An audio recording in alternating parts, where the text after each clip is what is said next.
If your life feels like a collection of half-finished identities, a skill you almost mastered, a passion you dropped, a path you never stayed on, this video is for you. You were told this means you lack discipline. Psychology says the opposite. It means your brain is adapting to a future most people aren't prepared for. And once you understand why, the shame you feel about your past completely changes. Take a moment and look at your own life. Not through judgment, just observation. Maybe there's a camera you learned for a few months, a business idea that never left your notes app, a language you were obsessed with and quietly forgot, a workout routine you committed to until motivation faded. On the surface, it looks messy, but underneath that mess is something deeper, a constant tension, a low-grade anxiety that never really leaves, the feeling that time is moving forward and somehow you're not keeping pace. You watch people your age settle into roles, titles, promotions, clear identities, and a thought creeps in. What's wrong with me? Society has answers ready for you.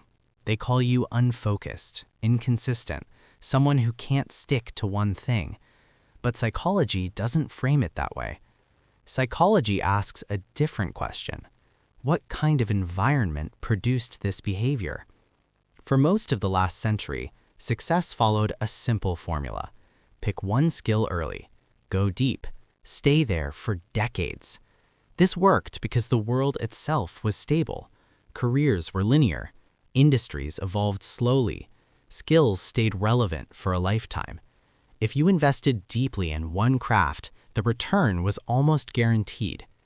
Researchers call this a stable learning environment. In stable environments, specialization is rewarded. But your brain knows something important. You don't live in that world anymore. Today, rules change constantly. Entire industries appear and disappear within years. Technology replaces skills faster than people can retrain. Job security is temporary, not assumed. This is what psychologists call a volatile or unpredictable environment. And in volatile systems, specialization becomes fragile. If your entire identity is built on one narrow skill and that skill becomes obsolete, the psychological cost is enormous. So your brain adapts, not consciously, not strategically, but instinctively. When your interests shift from creative work to technical skills, from physical training to intellectual exploration, it's not chaos, it's preparation. Your nervous system is collecting options. To the outside world, it looks scattered. To evolution, it looks intelligent. Psychology has a name for this ability. It's called far transfer. Far transfer is the ability to take insight from one domain and apply it to another completely related one. Most specialists rely on near transfer. They solve problems they've seen before using tools they already know. But multi-interest thinkers work differently. You don't just learn skills, you connect them. That's why you often feel uncomfortable calling yourself an expert, because your value isn't domination in one lane, it's synthesis across many. A designer who understands psychology doesn't just make things look good, they shape attention, behavior, and emotion. A programmer who studied philosophy doesn't just write functional code, they think about systems, ethics, and long-term consequences. A marketer who understands storytelling doesn't just sell products, they create meaning. Your interests aren't random, they're building a mental network. So why does it still feel so stressful? Because you're measuring yourself using the wrong model.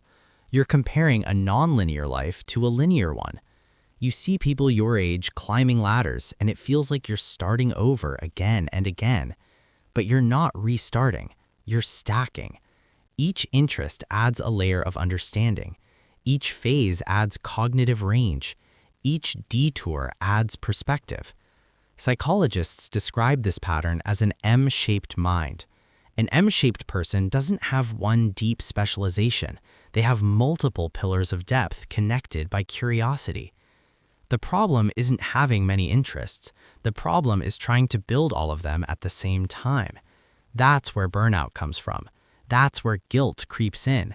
That's where the feeling of always being behind takes root. High-functioning generalists don't chase everything simultaneously. They work in seasons. One season might be about stability and income. Another might focus on creativity and expression. Another on health, learning, or exploration. You don't quit interests, you complete phases. A season ends not because you failed, but because it delivered what it was meant to teach. Over time, something interesting happens. Skills begin to overlap. Insights cross-pollinate. What once felt disconnected starts working together. Your creativity sharpens your problem solving. Your technical skills ground your imagination. Your communication multiplies your influence. What once looked scattered becomes resilient. And this leads to your biggest advantage. In biology, survival isn't about perfection. It's about redundancy. Systems with backups survive change. Systems with only one function collapse. Nature rarely bets everything on a single solution. Your multiple interests are redundancy. If one industry collapses, you pivot.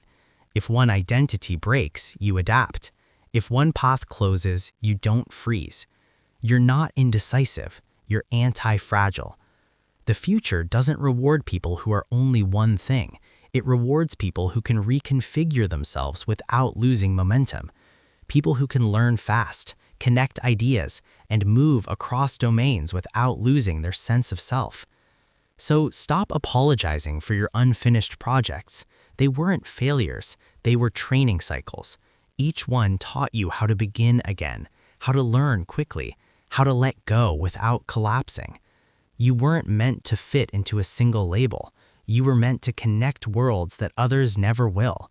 And once you stop fighting that, once you stop trying to force yourself into a shape that doesn't fit, something shifts. The anxiety quiets, the shame dissolves, and your past finally makes sense.